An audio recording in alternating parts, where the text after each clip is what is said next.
हम सब मिल बैठ कर के पूरे देश के लोग और एक विचार करें और उसमें ये भी देखें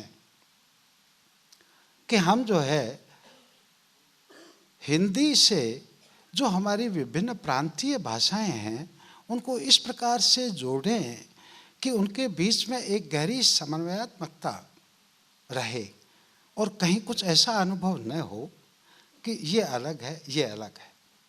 हिंदी की भूमिका को इतना व्यापक बनाया जाए कि उसमें जो प्रांतीय भाषाएं हैं वो अपनी अस्मिता का समावेश अनुभव करें। ये एक बड़ी आवश्यकता है इस समय। जैसे उदाहरण के लिए मैं आपसे कहूँगा कि अभी अभी ऑक्सफोर्ड यूनिवर्सिटी जो है वो अपने वो डिक्शनरी में विभिन्न शब्द सम्मिलित करती है और उसने अभी हिंदी के बहुत सारे शब्दों को सम्मिलित किया है। तो हमारे निदेशक महोदय हिंदी निदेशालय के हैं यहाँ पर। क्या कोई हिंदी का शब्दकोश ऐसा बन सकता है जिसमें कि हमारी विभिन्न भाषाएं के जो शब्द हैं उनमें से जो भी चुने शब्द हैं वो उसमें समाहित हो सकें? तो खैर हम जो है कल के सत्रों में विभिन्न प्रांतों के जो सत्र निर्धारित किए गए हैं उनमें इस बातों को लेकर के विचार करेंगे और ये हमारी संचालिका है उनका आदेश आ गया है तो मैं मेरे वक्तव्य को यहीं समाप्त करूंगा। लेकिन इससे पहले हमारे विशिष्ट अतिथि और श्रद्धेय मारुदास जी के मित्र और हमारी संस्था के संस्थापक सदस्य श्री लक्ष्मी निवास जी झुंझुनवाला, उनका यहाँ आने का कार्यक्रम था लेकिन वो किसी अपरिहार्य कारण से नहीं आ सके। तो उनके कुछ 2-3 लाइनें मैं आपको सुना देता हूँ। सुना दूँ? जय धन्यवाद। तो वो लिखते हैं कि अग्रज मारुदास जी मोहन राय की स्मृति में उनके सुयोग्य पुत्र मेरे मित्र व संबंधी कलकत्ते में जो आयोजन कर रहे हैं उससे मैं बड़ी गरिमा का अनुभव कर रहा हूँ कि ये मारुदास जी की जो गरिमा थी, उनकी जो वैचारिक उच्चता थी, उसके अनुसार हो रहा है। लिखते हैं कि 1952 में मैं भाई रामनिवास ढंढारिया के संपर्क में आए मारुदास जी और हम सब एक जगह बैठते और उसी समय साहित्य, संस्कृति, इतिहास इत्यादि विषयों को लेकर के चर्चा होती और हम सब मिलकर के उसको किसी प्रकार से समझने की या हमारे दूसरे मित्रों को समझाने की चेष्टा करें, ऐसे विचार आते। वो लिखते हैं कि 1956 में मारुदास जी ने स्वप्न देखा कि ऐसी संस्था बनाई जाए जहां भारत के विशिष्ट साहित्यकारों, राजनेताओं, संगीतकारों, चित्रकारों व शिक्षाविदों को आमंत्रित कर उनको सुना जाए। ऐसा विचार करते ही उन्होंने अपने मकान में एक पूरा तल्ला इसके लिए दे दिया जहाँ पर करीब 200 व्यक्तियों का सभागार और 3 अन्य कमरे बने और इस प्रकार से भारतीय संस्कृति संसद का जन्म हुआ। भाई रामनिवास जी तो इसके पीछे इतने पागल थे कि वो रात दिन इसी काम में लगे रहते थे और कई बार तो प्राय रात को वहीं सो जाते।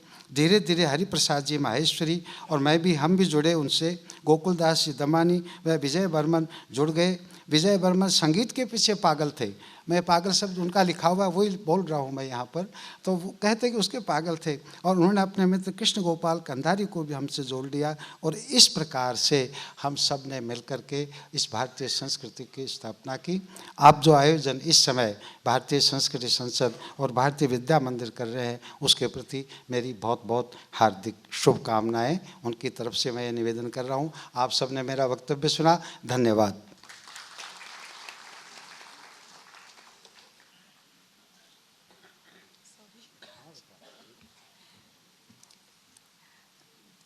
हार्दिक आभार डॉक्टर बाबूलाल शर्मा जी का।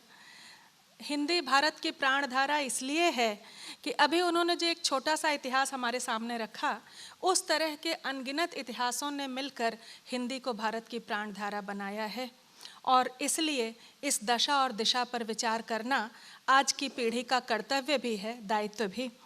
इस कार्यक्रम उद्घाटन सत्र के कार्यक्रम को आगे बढ़ाते हुए मैं आमंत्रित करती हूँ श्रीमती रवि प्रभा बर्मन जी को, जो इस इतिहास का एक अंश तो रही ही हैं और साथ ही साथ हमारी परंपरा में कहते हैं साहित्य संगीत कला विहीन साक्षात पशु पुच्छ विषाणहीन।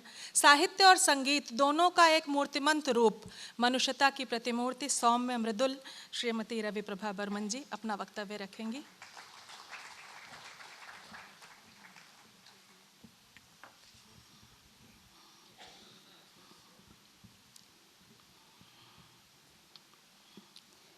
आदरणीय महामहिम त्रिपाठी जी और प्रोफेसर अवनीश कुमार जी को प्रणाम करती हुई, प्रेक्षागृह में उपस्थित सभी साहित्य प्रेमियों को मैं, और जितने हमारे मेहमान अतिथिगण बाहर से आए हैं उन सबको मैं प्रणाम कर रही हूँ। और जैसा कि हमारे राजश्री जी ने कहा, इस साहित्यिक माघ मेले का दर्शन करने का जो सौभाग्य मिला है उससे हमको दुगना तिगना लाभ मिलेगा। भाषा के विषय में मेरे से पहले बहुत हमारे विद्वान बाबूलाल जी ने बोला। अब और हमें इच्छा है प्रोफेसर हमारे हिंदी निदेशालय के हमारे अवनीश कुमार जी को सुनने का और हमारे राज्यपाल महोदय को सुनने का। तो मैं कुछ नहीं कहूँगी क्योंकि समय की सीमा है, मुझे 5 मिनट का समय मिला है।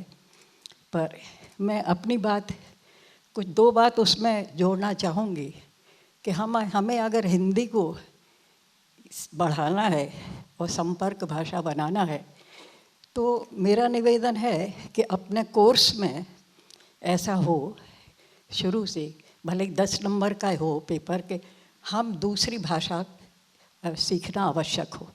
उत्तर वाले हम हिंदी वाले दक्षिण की कोई एक भाषा सीखें। मुझे बहुत लज्जा आती है, दक्षिण में चेन्नई में एक आयोजन था और उसमें जब मुझे बुलाया और मैं अंग्रेज़ी में बोली तो मुझे बहुत, क्योंकि सभी कोई तेलुगु तमिल में बोल रहे थे और मैंने अंग्रेज़ी में बोलने से मुझे बहुत ही शर्म मालूम पड़ी। कोई भी एक भाषा हम लोग को होनी चाहिए, अनिवार्य रूप से होनी चाहिए, तेलुगु तमिल मलयालम कोई भी एक भाषा। हम अगर हिंदी को थोपना चाहेंगे तो वो मेरी समझ से उतना काम नहीं होगा। पर आप देखिए किसी बंगाली महोदय से आप बंगला में बात करिए तो वो लौट के हिंदी में आपसे बात करेंगे। तो अगर तमिल की आप टूटे फूटे शब्दों में अगर एक सेंटेंस बोलेंगे तो वो आपसे हिंदी में बोलेंगे। एक तो मेरा ये सुझाव था। दूसरे ये कि इसके लिए बड़ा काम हम महिलाओं को करना है। ये मैं खुद महिला हूँ कहती हुई मुझे लज्जा आती है कि हम घरों में अंग्रेज़ी बोलते हैं, अंग्रेज़ी में बात करना अपने बच्चों से गर्व समझते हैं। Mom dad hi bye milk yogurt ये रह गया है, हम बात करते ही नहीं। तो बच्चों का क्या दोष? फिर वो ये ऐसे सब हो जाता है सब कि उन्हें हिंदी के शब्द ही नहीं आते। फिर जो बात करते हैं उन्होंने इंग्लिश में ही बात करने में उन्हें ज़्यादा सुविधा मालूम पड़ती है। तो इसके लिए हम महिलाएं दोषी हैं। मेरा महिलाओं से विनम्र निवेदन है, भाषा सीखना बहुत अच्छा है, जितनी अधिक भाषाएं सीखें बहुत अच्छी है बात, लेकिन दूसरी भाषा को हम भाषा के रूप में व्यवहार करें। और तो लेकिन जो संपर्क के लिए और कम से कम घरों में हिंदी में बोलेंगे तो हिंदी ज़रूर बढ़ेगी। मेरा निवेदन है बहनों से कि हिंदी को देश निकाला मत दीजिए। और एक बात की ये खुशी होती है कि हम बंगाल में हैं और बंगाल में हिंदी अच्छी तरह बोली जाती है। मैं क्षमा चाहूँगी, दिल्ली में कोई भी इस तरह के आयोजन होते हैं तो उसका संचालन भी इंग्लिश में होगा। मुझे जो मैं अधिक नहीं जानती पर कई बार मौका लगा है तो उसका जो संचालन इंग्लिश में हो रहा है। मैंने कहा कि भाई राधा कृष्ण की थीम है, मैंने डांस ड्रामा एक कराया था तो मैं तो हिंदी में बोलूँगी। तो बोले कि भाई दिल्ली वाले हिंदी कम समझते हैं इंग्लिश में। तो मैंने कहा आप कमेंट्री इंग्लिश में बोलिए, मैं हिंदी में बोलती हूँ। तो इस तरह से हम लोगों ने रास्ता निकाल लिया है। तो ये खुशी की बात है कि बंगाल में हिंदी अच्छी, सभी बंगाली प्राय बंगाली हिंदी अच्छी समझते हैं और हिंदी बोलते हैं। तो इसमें इस तरफ से ध्यान दिया जाए। अब जिस विभूति के लिए माधवदास जी मुंदड़ा की जन्म शताब्दी के लिए ये साहित्य का माघ मेला यहाँ हुआ है, उसके भाई जी के बारे में अगर बोलने लगे तो बहुत टाइम लग जाएगा, बहुत समय लगेगा। फिर भी कुछ बातें बिना कहे नहीं रही जा सकती। ये बिल्कुल उनकी रुचि के अनुकूल है। भाई जी, सब कोई भाई जी बुलाते थे और उनको साहित्य, संगीत, कला सबसे बहुत ही ज़्यादा रुचि थी। इतनी उम्र में भी वो बैठ के रियाज़ करते थे, संगीत सीखते थे, टीचर आते थे, सिखाते थे और बैठ के वो रियाज़ करते थे। और हम लोग जो उनके बंधु बांधव पे, बताओ कहाँ गलत हुआ, ये सुर मेरा गलत है कि ठीक है। साहित्य की पुस्तकें उन्होंने लिखी। अपने वल्लभ संप्रदाय में दीक्षित थे, लेकिन धर्म के विषय में उनके विचार बड़े खुले हुए थे। जो उनकी लिखी हुई पुस्तकें इसकी साक्षी हैं इस बात की। भारतीय संस्कृति संसद की भी अभी बात भाई बाबूलाल जी ने की थी। तो उनकी रुचि जो साहित्य संगीत की थी, उसी को और उसकी अभिवृद्धि करने के लिए उन्होंने एक संस्था बनाई थी।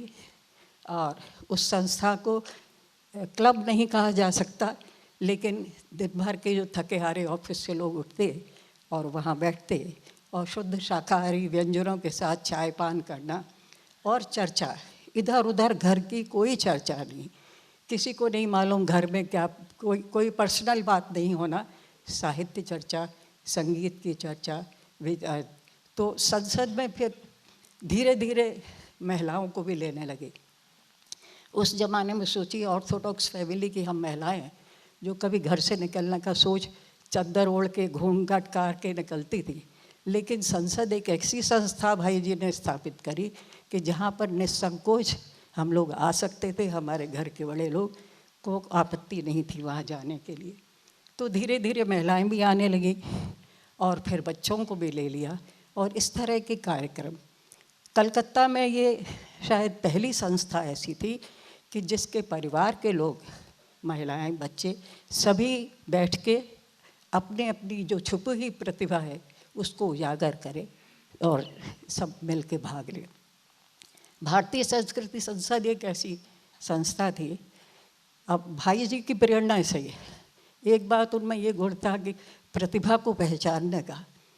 उन्होंने मुझसे पीछे लग के बहुत से कार्यक्रम संगीत के, साहित्य के इसी मंच से कराए। मैं जितना ही ना करूं कि भाई जी मेरे से नहीं होगा, मैं नहीं कर सकती, लेकिन वो इतनी मीठी मीठी बात करके ऐसा वातावरण इकट्ठा कर देते थे कि ना करते बनता ही नहीं था। उनकी प्रेरणा से ही आज मैं आपके सामने खड़े होने का साहस कर रही हूँ। साहित्य, जितने तरह के संसद में जो आयोजन आते थे, इसमें एक तो रेगुलर चलती है, अभी भी चलती है गोष्ठियाँ, अध्ययन गोष्ठी, विचार गोष्ठी और रंजन गोष्ठी, बहुत तरह की नियमित रूप से हर दिन कोई गोष्ठी चलती है, लोग उसमें भाग लेते हैं। और बड़े साहित्य के कोई भी बड़े जो धुरंधर जिनको कहेंगे कवि, सब कोई ऐसा नहीं जो संसद में आए हो और बैठ के उनकी बैठक ना हो, बिल्कुल इनफॉर्मल वे में बैठे हैं, 10 लोग चर्चा कर रहे हैं।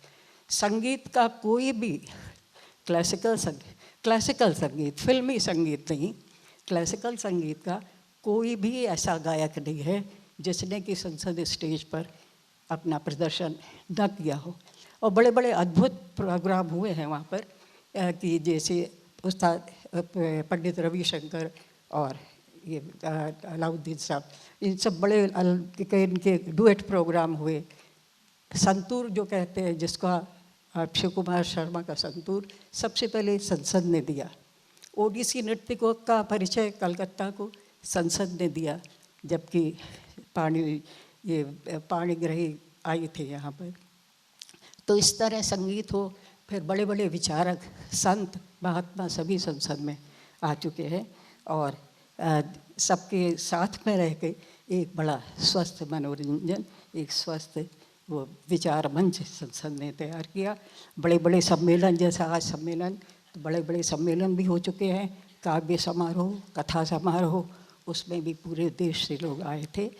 तो मैं अधिक कुछ नहीं कहूँगी, मेरी शुभकामनाएं और आप सबसे आशीर्वाद चाहती हूँ कि इसी तरह से हम लोग आगे बढ़ते रहें। धन्यवाद।